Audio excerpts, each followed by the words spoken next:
Muy buenas tardes, mis amados hermanos y amigos que nos escuchan. Es un gran placer estar nuevamente con ustedes en esta tarde, en este maravilloso programa Escrito Está, dirigido por nuestro hermano Mario Mendieta, a través de la emisora Mensaje de Amor para Salvación. Es un gran privilegio estar aquí con ustedes. Vamos a continuar compartiendo el mensaje de la palabra de nuestro Dios. En ocasiones anteriores estuvimos hablando acerca de el matrimonio y el divorcio. Y contestando a una pregunta, pues hacíamos la referencia, según analizando los textos de Mateo capítulo 19, de que el mandamiento de Jesús, las palabras de Jesús en cuanto a la causa para divorciarse, o la aplicación de las palabras de Jesús en este texto, son realmente de aplicación universal. No son exclusivas para judíos, son para todos, judíos y gentiles. En Mateo capítulo 19, versículo 9, y en Mateo capítulo 5, versículo 32, hablando acerca del divorcio, Jesús, decíamos, hace una salvedad. Jesús estaba cerrando la puerta a la posibilidad de divorciarse por cualquier causa, que era la pregunta que los fariseos le habían llevado. Así que Jesús se lo lleva al inicio, a la creación, cuando Dios unió a la pareja, a la primera pareja, Adán y Eva. Dios jamás habló, jamás contempló dentro de su plan para la humanidad el divorcio. Decíamos, sí, lo autorizó después al pueblo de Israel, debido a la dureza del corazón de ellos, no porque Dios estuviera de acuerdo. Sin embargo, ya para el cierre del Antiguo Testamento, ya aproximadamente unos 400 años antes de Cristo, Jehová Dios, por medio de Malaquías, anuncia que en realidad Él aborrece el repudio, Él aborrece el divorcio, no está de acuerdo. Y nosotros leíamos también que Jesús habla de que no se puede una persona divorciar por cualquier causa, y el apóstol Pedro, en la epístola a los Romanos capítulo 7, versículos del 1 al 4, y en Primera de Corintios capítulo 7, en el versículo 39, y en realidad en todo el capítulo 7, hace énfasis en que nadie está autorizado a divorciarse. Pablo no menciona la posibilidad del divorcio. Él simplemente concede que en algún momento alguien pueda separarse de su cónyuge, pero no puede volver a casarse. La única posibilidad que tiene es o se queda solo o se reconcilia de nuevo con su cónyuge, pero no puede buscar nueva pareja, porque una persona, sea hombre o sea mujer, está unida a su pareja hasta que la muerte llegue para uno de ellos. Es decir, solo la muerte rompe el vínculo matrimonial.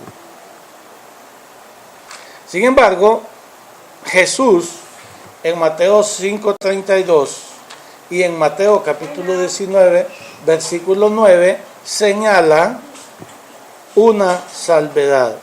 En Mateo 5:32 Jesús dice, a no ser por causa de fornicación, y en Mateo 19:9 Jesús dice, salvo por causa de fornicación.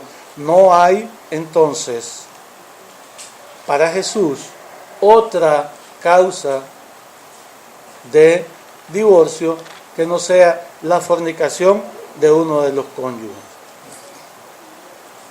Jesús es conocedor de la naturaleza de los corazones de los hombres, ¿ya? Por eso dejó esa puerta ligeramente entreabierta. Ok. Aclarado pues que lo que encontramos aquí es que solamente puede alguien casarse otra vez por la muerte de uno de los miembros de la pareja o por la fornicación de uno de los cónyuges. Además, debemos aclarar entonces qué es fornicación y qué es adulterio. Fornicación es cualquier relación sexual ilícita, es decir, que no esté aprobada o que sea prohibida por Dios, y se puede dar en cualquiera de los siguientes casos: entre un hombre y una mujer no casados entre sí. Puede ser la relación de un hombre con otro hombre, que es conocida también como sodomía u homosexualismo. Se menciona en Levítico capítulo 18, versículo 22, se menciona en Romanos capítulo 1, versículo 27, se menciona también por Judas en el versículo 7 de su epístola. Puede ser también la relación de una mujer con otra mujer, algo que es conocido como lesbianismo, que encontramos también mencionada en Romanos capítulo 1, versículo 26. Fornicación también puede ser la relación sexual de un hombre con un animal. En Levítico capítulo 18, versículo 23a, se menciona la relación de un hombre con un animal, y en la parte B de ese mismo versículo se relaciona o se prohíbe la relación de una mujer con un animal. Este tipo de relación es conocido como bestialismo. Luego, en el capítulo 18, versículos 6 al 18 y en el 20, hay toda una serie de relaciones o de matrimonios que no son aprobados por Dios. Esto es cuando son relaciones o matrimonios dentro del círculo familiar cercano. Eso se llama incesto. He mencionado también en Marcos capítulo 6, versículos 17 y 18, en Primera de Corintios capítulo 5, versículos 1 y 13, donde al hombre que practicaba este pecado se le llama perverso. El adulterio, igual que la fornicación, es toda relación sexual ilícita, o sea, no aprobada o prohibida por Dios, cuando interviene en ella al menos uno o una que es casado o casada, ¿verdad? Estamos hablando de la relación de un hombre con una mujer, un hombre con otro hombre, una mujer con otra mujer, un hombre con un animal, una mujer con un animal. Es también la relación marital entre un hombre y una mujer que están casados entre sí, pero no de acuerdo con la ley de Dios, por haber estado uno de ellos o ambos casados anteriormente y divorciados, pero no por causa de fornicación, que es la única causa que Jesús aprueba para que alguien se divorcie y pueda casarse de nuevo. Así que debemos tener claro que el adulterio es solamente una variante de la fornicación, una forma específica de fornicación en la cual interviene una persona casada, o las dos. Es una subdivisión dentro de una categoría más amplia como la fornicación. Así que todo adulterio es fornicación, pero no toda fornicación es adulterio. Eso es algo que ustedes deben tener muy claro.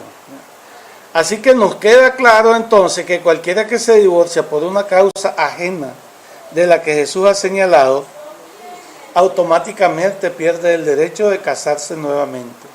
Está inhibido de hacerlo porque, aunque ante la ley civil su divorcio es válido, no sucede lo mismo ante la ley de Dios. La ley de Dios es suprema, por encima de cualquier ley humana. Y esa ley lo mantiene ligado por medio de los votos solemnes efectuados con su primer cónyuge. Así que si se casan de nuevo, uno de ellos o ambos con otra persona, su nueva relación será adúltera y por lo tanto rechazada por Dios.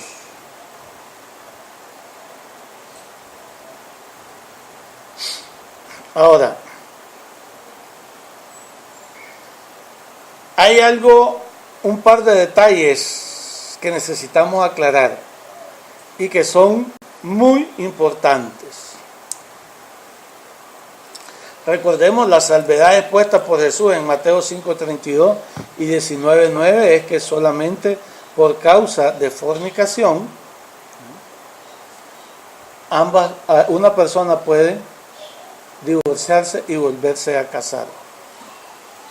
De los dos casos que hablábamos, el primero de ellos que vamos a analizar aquí rápidamente es que ocurre a menudo que se produce separación o divorcio no por causa de fornicación, ¿verdad? Decíamos en la conferencia anterior, se puede dar una separación porque ya se terminó el amor, o porque esa mujer es haragana, esa mujer es cochina, esa mujer es pendenciera, anda buscando problemas con el vecindario, el hombre es borracho, el hombre es irresponsable, le vive pegando a la mujer, no le da de comer a sus hijos, pone en peligro su vida de manera tal que entonces principalmente por estas razones las parejas se separan. Ahora, se separan, no se divorcian. Y poco tiempo después, uno de ellos tiene otra pareja. Vamos a suponer que se separaron porque él es un borracho, irresponsable, abusador de la mujer y de su familia. Se separan. 6 meses después, 1 año después, esta mujer encuentra a otro hombre y se sacó la lotería con él.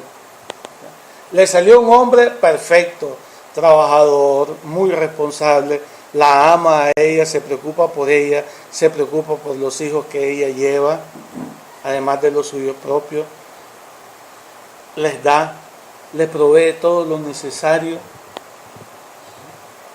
y viven una vida feliz. 10, 15, 20 años después son una pareja establecida firmemente, nunca han pensado en separarse, han enfrentado la vida, los problemas juntos y han salido triunfantes.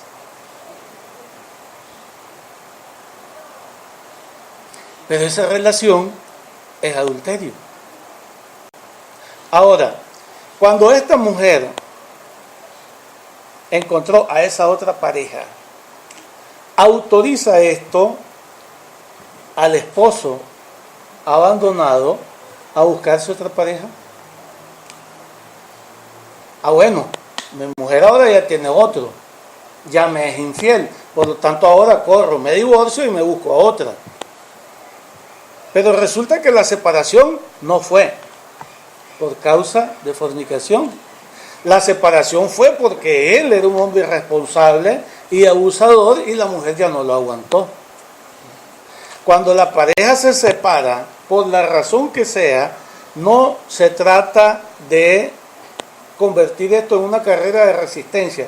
¿Quién aguanta más? Esperando que aquel falle, que aquel se encuentre otro o se encuentre otro y entonces ahora sí, yo puedo hacerlo. No. Porque la separación fue porque él era irresponsable, porque él era borracho, porque él abusaba físicamente de esa mujer. Entonces Jesús no ha autorizado esa separación. Y lo que leímos que Pablo escribió en 1 Corintios capítulo 7, en el versículo 11, era que si se separa, quédese sin casar o reconcíliese con su marido. Esas son las instrucciones del Espíritu Santo. En 1 Corintios 14:37, Pablo afirma que todo lo que él escribe son mandamientos del Señor y como tal debe ser recibido.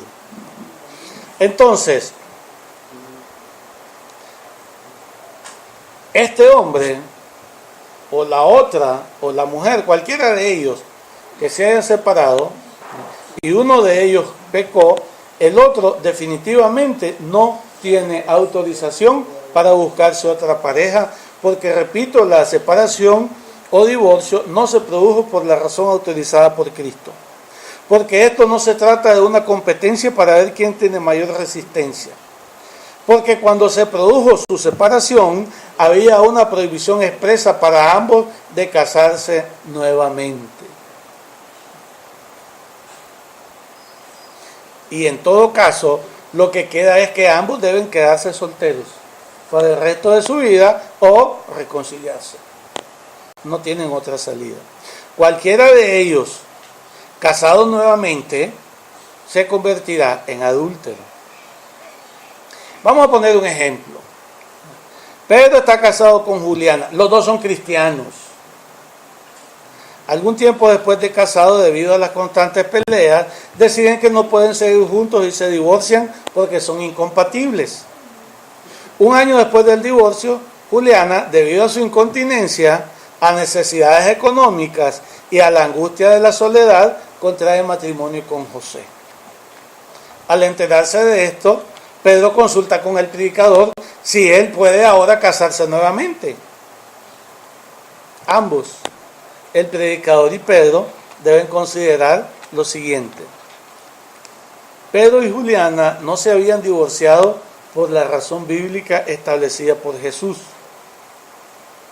Ellos sabían que al divorciarse se exponían mutuamente al adulterio. En Mateo capítulo 5, versículo 32, Jesús dice que el que repudia a su mujer salvo por causa de fornicación, hace que ella adultere, la empuja al adulterio. Y eso es lo que pasó aquí. Cuando ellos se divorciaron, el uno al otro se empujaron al adulterio. ¿Por qué se casaron ellos? Porque no tienen don de continencia. Y en general los seres humanos no tenemos don de continencia. Por eso buscamos pareja. El hombre siempre quiere tener una mujer a su lado, la mujer siempre quiere tener un varón a su lado. Así nos hizo Dios. Por lo tanto, cuando se produce la separación, se empujan mutuamente al pecado. Por eso es que en 1 Corintios capítulo 7, en el versículo 2, el apóstol Pablo insiste en que el matrimonio es para combatir la fornicación. Esa es la defensa que habla Pablo en 1 Corintios capítulo 10, versículo 13, cuando dice que juntamente con la prueba dará la salida. Ambos, tanto Pedro como Juliana, están inhibidos de casarse nuevamente. Hay otro ejemplo. Mariano está casado con Damaris. Él trabaja duro en un taller de carpintería y ella es ama de casa. Un día Mariano regresa intempestivamente a su casa y encuentra a Damaris con otro hombre en su cama, en plena actividad de inmoralidad sexual. Profundamente adolorido, Mariano abandona a Damaris y nunca más se acerca a ella. Tampoco interpone una demanda de divorcio. 8 años más tarde, Mariano conoce a Carla. Se enamoran y deciden convivir juntos. ¿En qué condición se encuentran ahora, Mariano? ¿Su nueva relación con Carla es adúltera o no? Si él ahora se convierte en cristiano, ¿puede continuar su relación con Carla? ¿Qué debe hacer para estar bien con Dios? Así que esta situación nos lleva a recordar que el matrimonio empieza cuando la pareja participa delante de una autoridad constituida legalmente en una ceremonia pública, en la cual de manera solemne se hacen promesas mutuas. Ahora, si este es el inicio del matrimonio, el final debe hacerse también delante de una autoridad constituida. Es decir, el divorcio debe ser consecuente con el matrimonio frente a las leyes. Recordemos que según Pablo, en la epístola a los Romanos, capítulo 13, versículos 1, 2 y 5, estamos obligados a someternos a las autoridades. Las autoridades gobiernan por medio de leyes, así que debemos someternos a las leyes.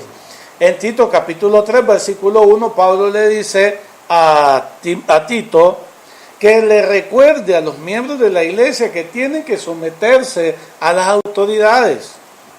Y el apóstol Pedro dice lo mismo en 1 de Pedro capítulo 2, versículos 13 al 15 y el 17. Debemos someternos a las autoridades. No importa si son buenas o si son malas autoridades, si son buenos o si son malos gobernantes. El cristiano no está para juzgar a los gobernantes. Lo que debe hacer es someterse a ellos y cumplir las leyes establecidas por los gobernantes. ¿Por qué? Porque ellos han sido delegados por Dios para ese papel. Siempre y cuando la ley no se oponga a la ley de Dios. Así que, si bien es cierto que Damaris cometió adulterio, el acto del adulterio por sí solo no disolvió el vínculo matrimonial con Mariano, ya que él no la repudió legalmente, solicitando el divorcio para poder quedar libre de su ligadura con ella. Al no hacerlo, él continuó legalmente casado con Carla.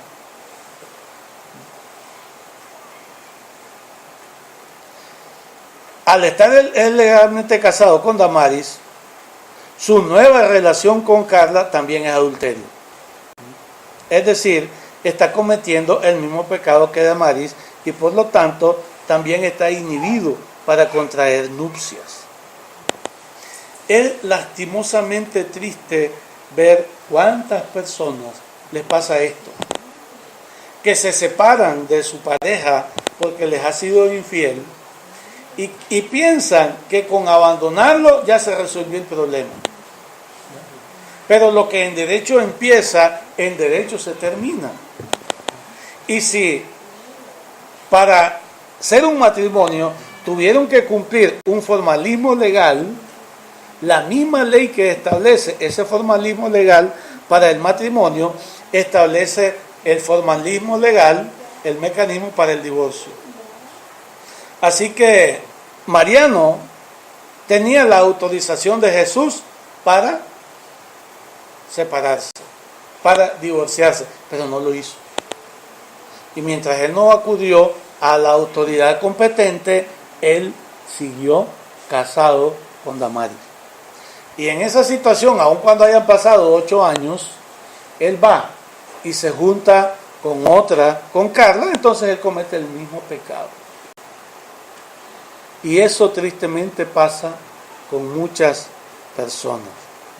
Así que lo único que les queda hacer, si quiere estar bien con Dios, Mariano, es terminar su relación con Carla y atenerse a las palabras de Jesús en Mateo capítulo 19, versículo 12, convirtiéndose en un eunuco voluntario por causa del reino de los cielos. Por lo tanto, hay situaciones en los cónyuges pierden el derecho de divorciarse, ¿ya? Y de volverse a casar, aun cuando la fornicación de uno de ellos esté presente. Y esto es algo, amados hermanos, que es sumamente difícil de entender, de asimilar. Por eso Jesús dice, el que sea capaz de recibir esto, que lo reciba, porque no es dado para todos, solo para aquellos que realmente están dispuestos a hacer lo que sea, a sufrir lo que sea, a crucificarse a sí mismos, a tomar su cruz para caminar detrás de Cristo, para poder entrar en el reino de los cielos. Porque el repudio inmediatamente no disolvió el matrimonio. Sí, pero es que Jesús dice que le dé carta de divorcio, fíjese bien. Cuando leemos el texto en Deuteronomio capítulo 24, versículos 1 y 2. Vamos a leer el texto, Deuteronomio, capítulo 24, y en los versículos 1 y 2. El escritor, inspirado por el Espíritu Santo, redactó: cuando alguno tomare mujer y se casare con ella, si no le agradare por haber hallado en ella alguna cosa indecente, le escribirá carta de divorcio y se la entregará en su mano y la despedirá de su casa. Y salida de su casa podrá ir y casarse con otro hombre. Lo que la gran mayoría de personas que lee esto no considera es que en el pueblo de Israel había jueces. Y cuando un hombre quería repudiar a su mujer, no es que el hombre hacía su carta de divorcio él y se le entregaba a la mujer y la mandaba de regreso. Un juez le entregaba la carta de divorcio. Él llevaba su caso ante el juez lo consideraba, si el juez lo aprobaba, le daba la carta de divorcio y con esa carta él la ponía en la mano de la mujer y entonces la mujer podía irse y era libre de casarse de nuevo. Y cuando Jesús retoma esto en Mateo capítulo 19, igual él menciona, vamos a leer las palabras de nuestro Señor.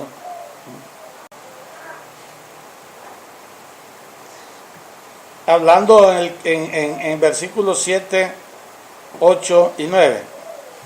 Le dijeron: ¿por qué pues mandó Moisés dar carta de divorcio y repudiarla? Él les dijo: por la dureza de vuestro corazón, Moisés os permitió repudiar a vuestras mujeres, mas al principio no fue así. Y yo os digo que cualquiera que repudia a su mujer, salvo por causa de fornicación, y se casa con otra, adultera. Y el que se casa con la repudiada, adultera. Le dijeron sus discípulos: si así es la condición del hombre con su mujer, no conviene casarse. Fíjense que están hablando de dar carta de divorcio. Están citando la ley.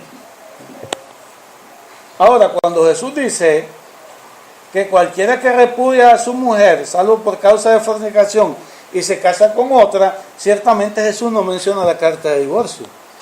Pero esa carta de divorcio está implícita en la conversación. Los judíos de los tiempos de Jesús sabían que había que dar esa carta de divorcio y que esa carta de divorcio la daba la autoridad competente, la daba el juez.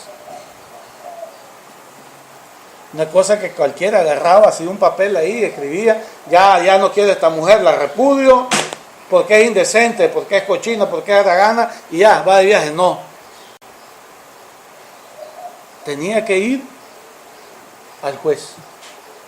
Es como el caso de ojo por ojo, diente por diente, pie por pie, mano por mano, golpe por golpe.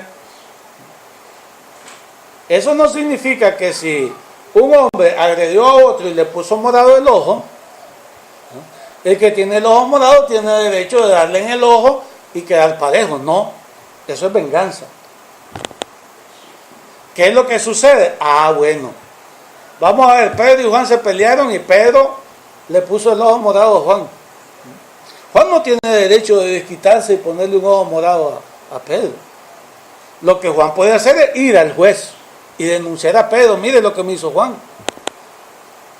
El juez va a llamar a Pedro, van a buscar testigos y van a investigar qué pasó ahí. Si Juan fue a molestar a Pedro, a provocarlo, y Pedro en reacción le dio un golpe, entonces es culpa de Juan. Se aguanta su golpe. Así se queda, porque él fue el culpable.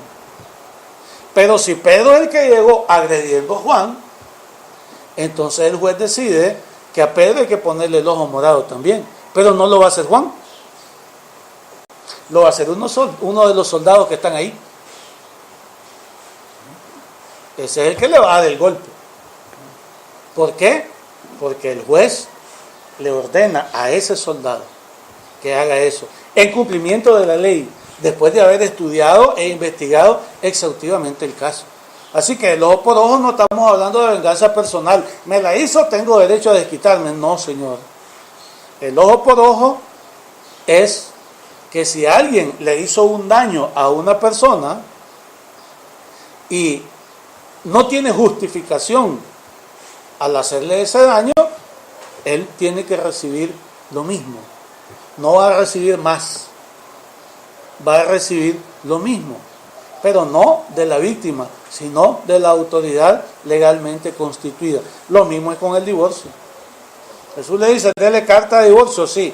¿Qué es lo que debe hacer este hombre? Mariano, cuando él descubrió que su esposa, Damaris, le era infiel, él se va, pone su demanda de divorcio.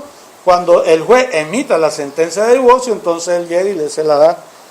Ahora sí, estamos divorciados. No es que él va a hacer un papelito ahí, mira, ya te repudio. No. Lo que legalmente empieza, legalmente termina. Alguien me decía hace unos días, hace poco tiempo, pero mire, si ella ya le fue infiel y se separaron, ¿a quién debe él serle fiel? ¿A quién le debe fidelidad si su esposa se fue con otro? Él sigue obligado a guardarle fidelidad a ella y sobre todo, muy especialmente, a Dios. Porque él sigue legalmente casado. En ninguna parte de la Escritura dice que ¿cómo se llama? El adulterio automáticamente elimina o rompe el vínculo matrimonial. No, señor. No lo rompe. La persona sigue casada. Jesús le da el permiso para que proceda a tramitar su divorcio. Y cuando el divorcio salga y el juez le dé el certificado de divorcio, entonces sí, hasta ese momento el vínculo matrimonial habrá sido roto, incluso por Dios. No porque Dios se sujete a la voluntad del juez, sino precisamente porque Dios ordena que nosotros, los seres humanos, nos sujetemos a la autoridad del juez. Y Él le dio al juez facultad para, en ese momento determinado, con la causa correcta, hacer inválido el matrimonio, darlo por terminado. Así que hay situaciones en las cuales una persona, un cónyuge, aún con la salvedad de Cristo a su favor, puede perder el derecho de volverse a casar. Ahora, hay un mandamiento que ha sido menospreciado por todos nosotros. Tal vez menospreciado sea una palabra fuerte, pero en realidad sí es. Pero podemos decir también olvidado. No le ponemos mucha mente. Cuando Jesús enseñaba a sus discípulos a orar, en su modelo de oración, incluyó las siguientes palabras: perdónanos nuestras deudas, como también nosotros perdonamos a nuestros deudores. Eso está en Mateo capítulo 6, versículo 12. Inmediatamente después, en los versículos 14 y 15, les aclaró la necesidad de perdonar las ofensas de los demás para poder recibir el perdón de Dios. Porque si no perdonáis a los hombres sus ofensas, tampoco os perdonará a vosotros vuestro Padre que está en los cielos. Y si usted perdona las ofensas que le hacen otros hombres, Dios le va a perdonar a usted. En Mateo capítulo 12, versículo 31, Jesús ofrece el perdón para todos los pecados que los hombres puedan cometer. Todo pecado le será perdonado a los hombres. Obviamente al hombre que esté arrepentido y obediente ante Dios, clame por su perdón. siguiendo las instrucciones de Dios para el perdón. Pero también hay mandamientos que los hombres deben cumplir si quieren ser salvos acerca del perdón entre los hombres. Así que debemos perdonarnos como también Dios nos ha perdonado a nosotros, según escribió Pablo en Efesios capítulo 4, versículo 32. En Colosenses 3:13 debemos perdonarnos unos a otros de la manera en que Cristo nos perdona. Y en Marcos capítulo 11, versículo 21, Jesús dice que debemos perdonar aun cuando el ofensor no se acerque a pedir perdón. Vamos a leer Marcos 11, 25 para ver si estas cosas son así. Recuerde algo, usted no puede creer todo lo que un predicador le diga, siempre debe estar atento con su Biblia en la mano para comprobar si estas cosas son así. En Marcos 11, 25. Y cuando estéis orando, perdonad si tenéis algo contra alguno, para que también vuestro Padre que está en los cielos os perdone a vosotros vuestras ofensas. Porque si vosotros no perdonáis, tampoco vuestro Padre que está en los cielos os perdonará vuestras ofensas. Es decir, se debe perdonar al ofensor, aun cuando él no venga a pedirle perdón. Usted tiene que perdonar. Porque Jesús dice, cuando usted está en su cuarto, orando, y sobre todo cuando le diga al Padre, Padre, perdóname los pecados que cometí hoy. Recuerde, antes de hacer esa petición, usted ya tuvo que haber perdonado a aquella persona que le ofendió. Si le vino a pedir perdón o si no le vino a pedir perdón, eso es irrelevante. Usted en su corazón debe perdonar a esa persona. No puede guardarle rencor. El apóstol Pablo escribió en la epístola a los Efesios: no se ponga el sol sobre vuestro enojo, ni deis lugar al diablo. Sí, usted puede airarse, puede enojarse, pero eso no le da permiso de pecar. Alguien le ofendió y usted se enojó en ese momento. Sí, pero eso no le da permiso de pecar. Y además, ¿qué debe hacer? De poner ese enojo lo más rápidamente posible. Porque mientras usted esté enojado, mientras usted esté resentido por la ofensa que esa persona le hizo, usted está problemado con Dios. Porque Dios no le perdona a usted. Eso es lo que dice Jesús en Mateo 11, 25 y 26. Perdone a esa persona aun cuando ella no venga a pedirle perdón. Igual, no se debe poner límites al perdón hacia los demás. Son las palabras de Jesús en Mateo 18, 21 y 22, cuando Pedro le preguntó, ¿cuántas veces voy a perdonar a mi hermano? Hasta 7. Y Jesús le dijo, no, 70 veces 7. O sea, siempre. En Lucas 17:3 Jesús dice, si 7 veces al día tu hermano te dice, me arrepiento, perdónelo. En ambos casos lo que Jesús está hablando es que el perdón debe ser ilimitado. Usted, el cristiano, debe perdonar siempre. ¿Cuántas veces nosotros pecamos y ofendemos a Dios? Lo hacemos todos los días. Querramos o no querramos, hay 1000 maneras diferentes, 1.000.000 maneras diferentes de pecar y lo hacemos. Pero Dios está dispuesto a perdonarnos siempre. Pero yo no perdono. Eso que me hizo ni Dios lo perdona. O eso que hizo, o que eso que me hizo yo no se lo puedo perdonar, que se lo perdone Dios. Cuando alguien se expresa de esa manera, da la idea pues de que Dios es un tonto. Está bien que lo perdone Él, porque es tonto, pero yo no. Oye, ese es un gran error. Dios perdona porque ama. Y la persona que ama, perdona. Y no se debe poner límites. Ahora, en Mateo capítulo 18, versículos 23 al 35, Jesús nos habla de la parábola del siervo que no quiso perdonar a su consiervo. Y eso es una excelente ilustración que Jesús nos presenta tocante el asunto del perdón. Porque nosotros le pedimos perdón a Dios todos los días, a cada rato. Y tenemos la seguridad plena de que Dios nos ha perdonado porque esa es su promesa. En Hechos capítulo 2, versículo 38, arrepentido y bautismo, perdón de pecado. Ok, y cuando ya es cristiano, primera de Juan capítulo 1, versículo 9 y capítulo 2, versículo 1. Si confesamos nuestros pecados, Él es fiel y justo para perdonar nuestros pecados y limpiarnos de toda maldad. Hijitos míos, estas cosas os escribo para que no pequéis, pero si alguno pecare, abogado tenemos para con el Padre, a Jesucristo el justo. Tenemos la seguridad de que Dios nos perdona nuestros múltiples pecados.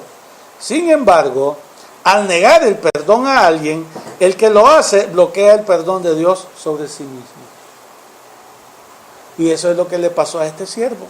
Por no haber perdonado a su consiervo, su señor lo mandó a agarrar, lo mandó a meter a la cárcel junto con toda su familia, y de ahí no sale hasta que pague el último centavo que debe. Le fue muy mal por no haber perdonado a alguien que le debía una poquedad comparado con lo que su amo le había perdonado. Así que volviendo al punto nuestro, la fornicación de alguien que es casado, el adulterio, es un pecado como cualquier otro. La primera epístola de Juan, capítulo 3, versículo 4, afirma que cualquier transgresión de la ley es pecado. ¿No? Y el adulterio es un pecado como cualquier otro. Y por lo tanto, susceptible de ser perdonado por Dios y que debe ser perdonado por la parte ofendida, si quiere a su vez recibir el perdón de Dios por sus propios pecados. Y esto es lo que decíamos.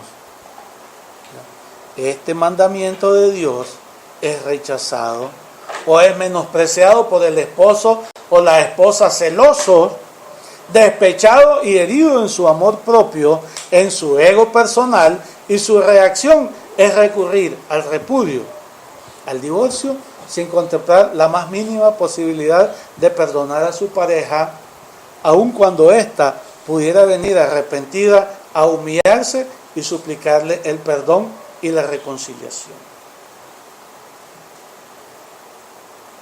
Esta actitud de negar el perdón y la reconciliación es lo que lleva al divorcio. Eso es lo que lleva al repudio y a la disolución del vínculo matrimonial entre la pareja.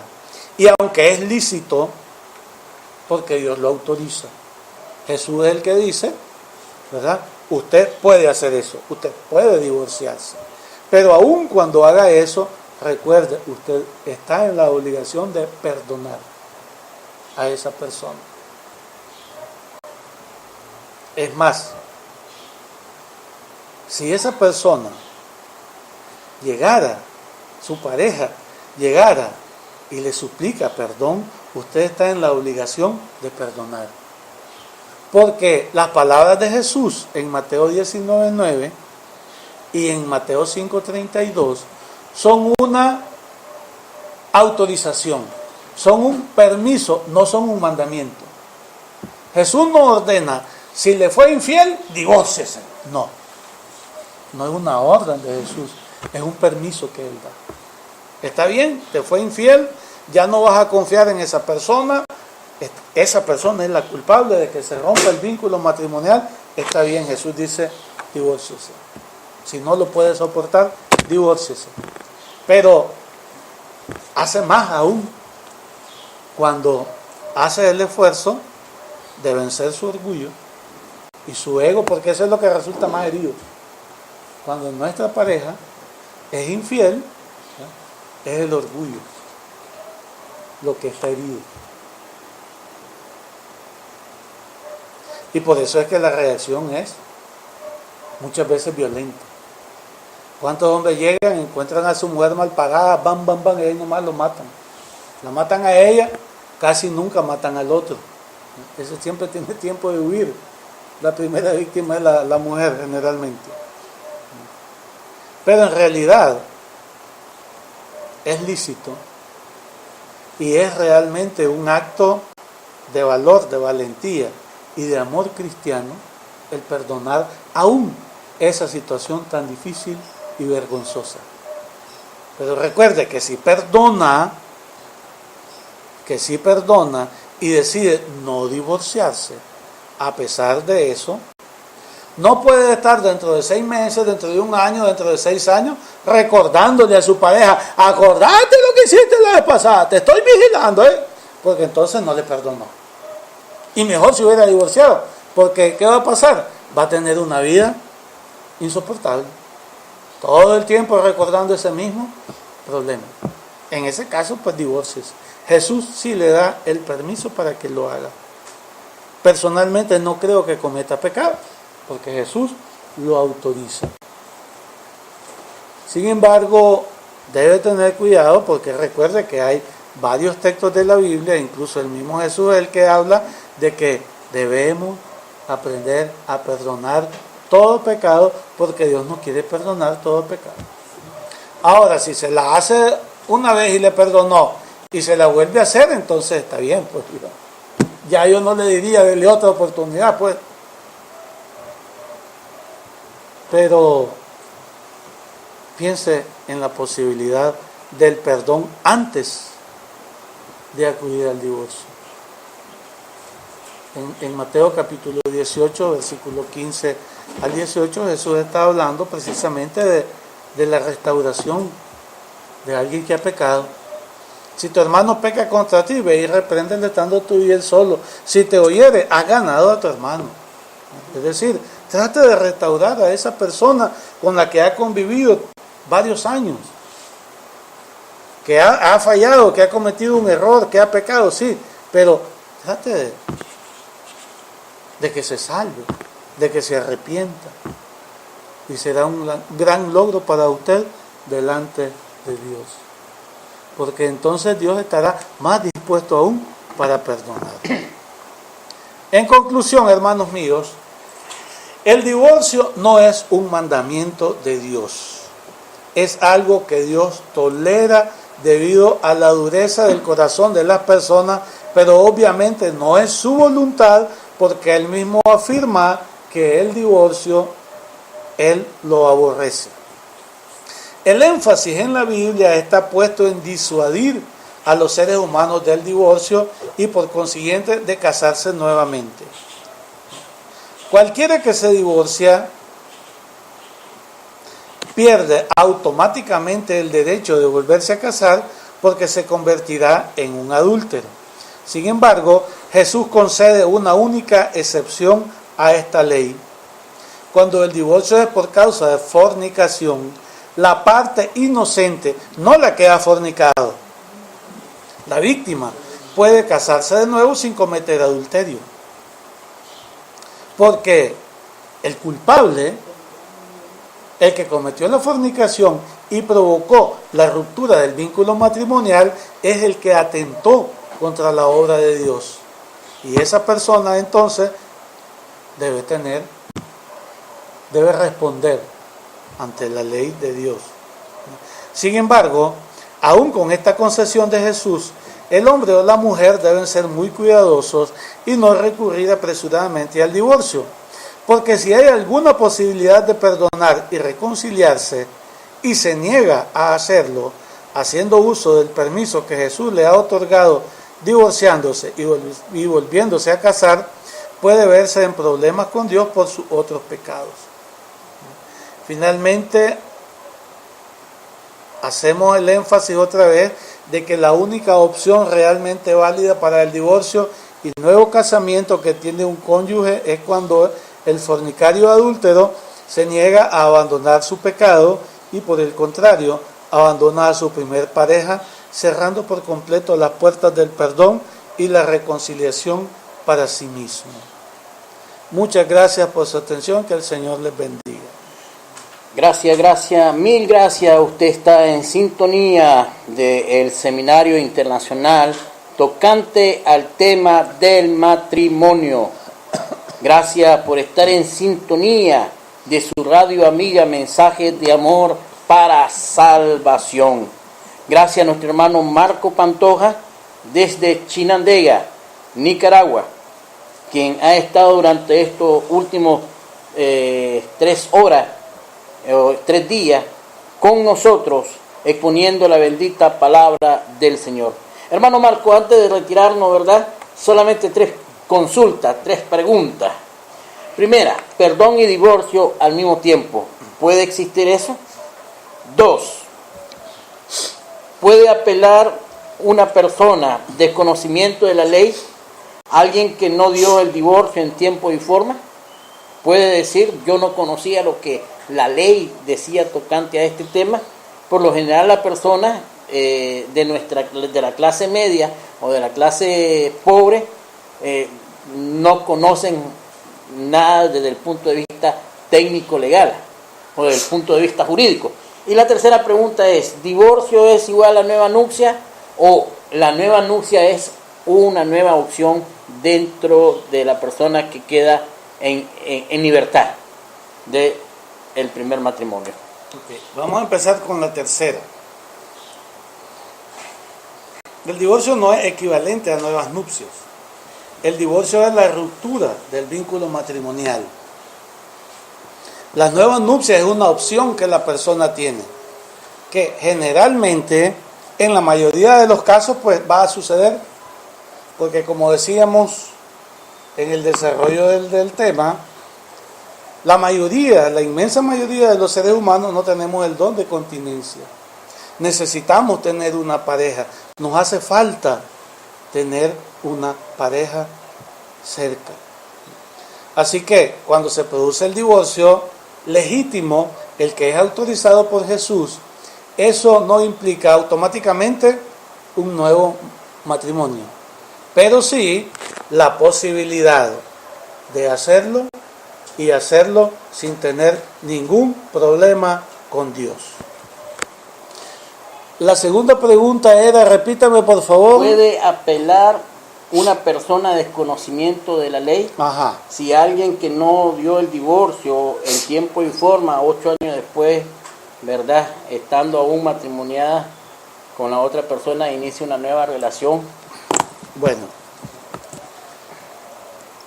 la Constitución Política de la República de Nicaragua establece que el desconocimiento de la ley no exime de su cumplimiento. Y este es un principio aplicado universalmente en todos los países del mundo. La Constitución Política de cada país tiene sus propios rasgos característicos, pero todos incluyen el asunto de que el desconocimiento de la ley no exime de su cumplimiento. O sea, nadie puede comparecer ante un juez y decirle, mire, yo no sabía que eso no lo podía hacer. Eso no es excusa. La ley debe cumplirse. Y en este caso, la ley de Dios también. La persona está en adulterio. ¿Qué debe hacer una persona? Cuando nosotros llegamos, y le predicamos el Evangelio, algo que debe ser explicado muy minuciosamente es el arrepentimiento. Para que una persona pueda obtener el perdón de Dios, la salvación que Dios ofrece por medio de la sangre de Cristo, esa persona debe arrepentirse. Arrepentirse significa cambiar su forma de pensar, que se va a reflejar en un cambio en su forma de vivir. Es la conversión de la cual habla Pedro en Hechos capítulo 3, versículo 19, si la memoria no me falla. Así que arrepentidos y convertidos para que vengan para el perdón y que vengan de Dios tiempos de refrigerio. La persona se arrepiente, cambia su manera de pensar y eso se va a reflejar en su conversión cuando se transforma en una nueva criatura.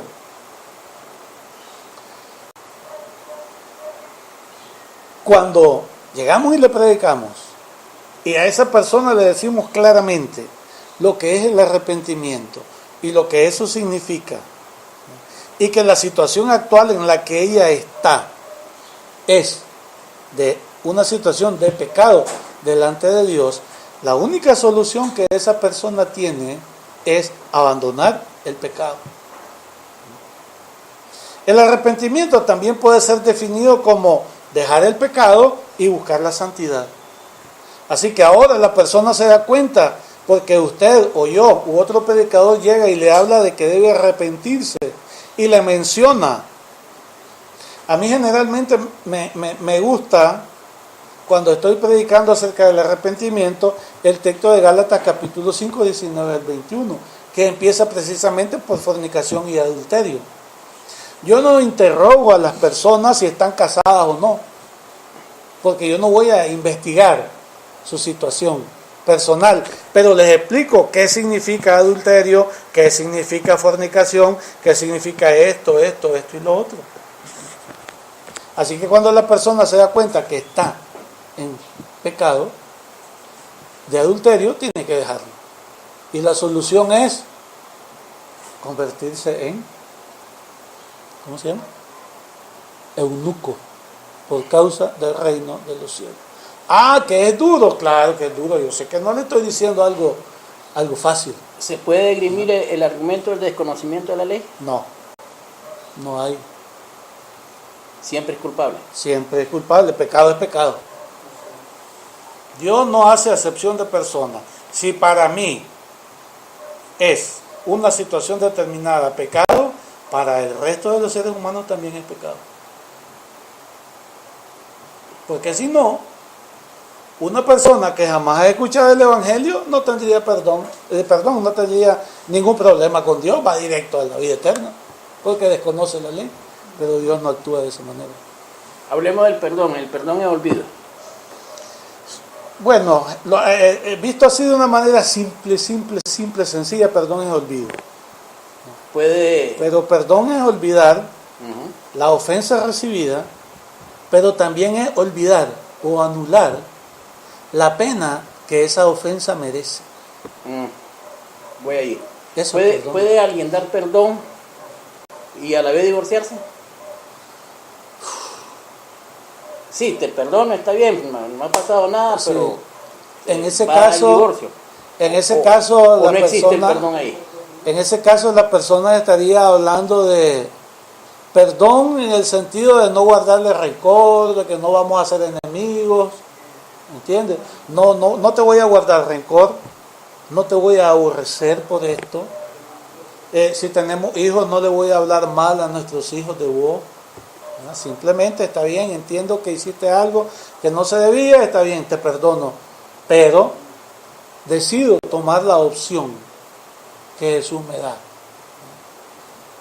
Creo que pudiera ser, aunque en este caso particular le respondo a su pregunta con mi opinión personal. Puede ser que la compartamos, puede ser que no la compartamos. Yo pienso que en ese caso particular puede suceder que una persona perdone la ofensa, está bien, no voy a ¿cómo se llama? A aborrecerte por lo que hiciste, pero no me voy a sentir bien ya en nuestra relación. Y como Jesús le autoriza el divorcio, puede hacerlo. La persona se divorcia. Sí. La otra persona tiene una relación adúltera, logra nuevamente divorciarse de la relación adúltera y regresa a su primera pareja y se vuelve a casar con ella. ¿Qué relación hay ahí? ¿Es adulterio? Bueno, esa es una situación muy difícil. Eso está sucediendo. Conozco de casos de personas que tuvieron su primer matrimonio, se divorciaron, se casaron por allá, volvieron a regresar y se casan nuevamente. ¿Hay fornicación o adulterio ahí en esa relación, sí o no? Bueno, en el primer caso, en el primer divorcio que hubo, la primera pareja original, se separaron. Por fornicación, inmoralidad. Por inmoralidad de uno de ellos. Uh-huh. Entonces, el culpable, digamos, la parte inocente quedó y siguió solo. Se involucró con otra persona. ¿Se casó? Sí. Okay. Se divorció después, quedó sola y la parte culpable se casó, se divorció también, quedó solo y ahora vienen. Ajá. O sea, los dos pareja. Se casaron con otras personas, tiempo después se divorciaron y se vuelven a encontrar y deciden casarse nuevamente. Bueno, habría que ver por qué se divorciaron en el segundo caso cada uno de ellos. El problema es que independientemente de la causa que haya sido el divorcio, recordemos que la relación es inmoral, es adúltera. Ahí está el punto. No. Si no pensemos en la causa, por qué se divorciaron en este segundo matrimonio. Recordemos que el estado del segundo matrimonio es de adulterio. No. Hay una persona que es inocente y puede volverse a casar. Uh-huh. Ahora, si esta persona está casada 5 años, su ex pareja también anda casada por otro lado, y digamos, el inocente se divorcia en su segundo matrimonio, en realidad 2 fracasos ya. Pero ¿por qué se divorció en su segundo matrimonio? Si es la causa que Jesús le autorizó, ella obviamente puede volver a casarse una tercera vez, porque sería siempre víctima de adulterio de parte de su pareja. Y el segundo matrimonio del culpable original todo el tiempo va a ser adulterio. Ahora, si termina ese adulterio, terminó su pecado de adulterio ahí y está solo. Y si en esa condición decidieran casarse, no creo que sea pecado. Aunque sí, yo sé que hay algunos casos. Hace muchos años yo conocí también, yo tenía un amigo que él me decía pues que eso precisamente había pasado. Ya. Su mamá era casada con un hombre, pero después ella lo abandonó, se fue con otro. De este segundo hombre nació él, pero después su mamá abandonó al segundo y regresó con el primero y con un tierno. Y aquel la recibió. Aunque, o sea, en aquel tiempo yo no era cristiano, así que no me preocupaba por los detalles de que si eran casados y por qué razón y eso, simplemente sé que esos casos suceden. Pero habría que analizar cuidadosamente las causas que llevaron a la víctima a el divorcio y a casarse de nuevo. Y si fracasa también en su segundo matrimonio y también se divorcia, habría que ver por qué. Porque si hace uso, si volvió a ser víctima de adulterio, ella puede otra vez divorciarse y volverse a casar. Y si toma la decisión de casarse con su primera pareja y aquel está libre ya, habiendo abandonado el pecado del adulterio, pero creo que no tendrían inconveniente. Gracias, mil gracias a todos nuestros oyentes a lo largo y ancho de Latinoamérica, los Estados Unidos. Estamos agradecidos por su sintonía en esta tercera conferencia, ¿verdad?, sobre el tema matrimonio, nueva nupcia, matrimonio, divorcio y nueva nupcia. Queremos agradecer a nuestro hermano Marco Pantoja de la ciudad de Chinandega, Nicaragua, ¿verdad? Gracias, hermanos, por el apoyo que nos ha dado. Sí, y un placer, ¿no? Esperamos que tenerte en disposición para las futuras exposiciones, ¿verdad? Están ustedes escuchando su radio amiga Mensaje de Amor para Salvación en su gustado programa de Cristo está desde Managua, Nicaragua. Dios se le bendiga y le dejamos con la siguiente exposición bíblica. Amén.